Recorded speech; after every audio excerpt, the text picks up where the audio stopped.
Magandang umaga po sa ating lahat, mga kapatid. Magandang umaga po, Padre. Ngayon po ang huling araw ng Oktubre, ang buwan ng Santo Rosario. Bukas, sisimulan natin ang panibagong buwan sa pamamagitan ng paggunita sa araw ng mga santo at yung kasunod na araw ay araw ng mga kaluluwa. At ang buong buwan ng Nobyembre ay ilalaan natin sa pananalangin para sa mga mahal nating yumao. At magandang sa pagtatapos ng buwan ng Oktubre, magkaroon tayo ng parabang examination. Kumusta ang buwan ng Oktubre para sa akin? Kumusta ang buwan ng Oktubre para sa ating lahat, lalo na dito sa ating dambana? At kung sasagutin natin itong ikalawang tanong, masasabi natin na ang buwan ng Oktubre para sa ating parokya, para sa ating dambana, ay naging napaka-abala para sa lahat. Simula pa lamang October 7, nagkaroon na tayo ng mga gawain ng prosesyon at sinimulan natin ang prosesyon na ito gabi-gabi, October 7 hanggang October 26. At ngayong hapon, gaganapin natin ang tinatawag na panapos.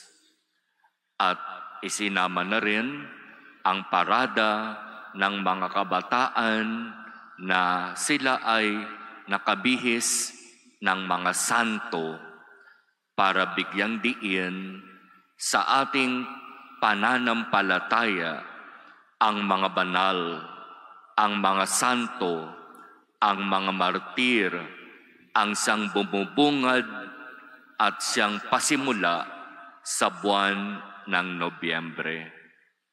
Hindi nakakatakot ang buwan ng Nobyembre. Hindi dapat gawing nakakatakot ang November 1. Kaya nga di ba, inaalis natin sa kaisipan at sa gawain natin yung mga paradang nagpapakita sa mga nakakatakot na mga itsura ng mga namatay na. Ang gusto nating ipakita, kung tayo'y magiging tapat at totoo sa ating pananampalataya, magiging katulad tayo ng mga banal, mga santo, mga martir. At sila ang ipaparada natin mamaya para ma-inspire tayo sa kanilang buhay, sa kanilang halimbawa. At kung babalikan natin ang tanong, kumusta ako ngayong buwan ng Oktubre? Kung naging abala ang parokya sa maraming gawain, kabahagi ba ako doon? Kaisa ba ako ng parokya sa kanyang pagiging abala sa maraming bagay?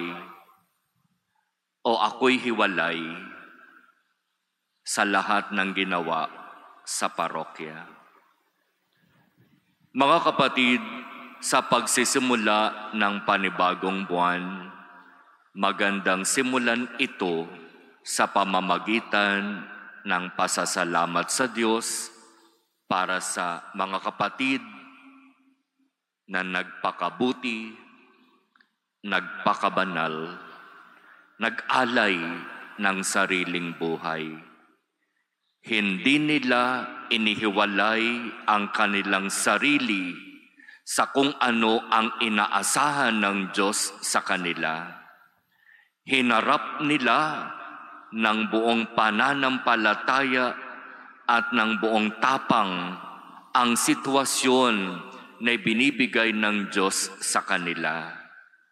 Hindi sila umiwas, hindi sila tumakas. Tinanggap nila ng buong puso ang krus na ibinigay ng Diyos sa kanila. At ito ang hingin nating biyaya sa Diyos.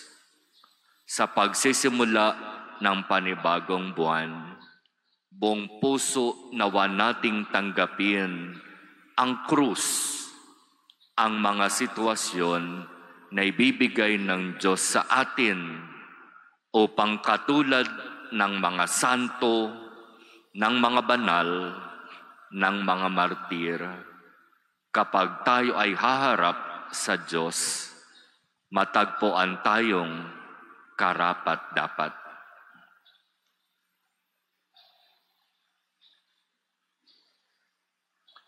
Amen.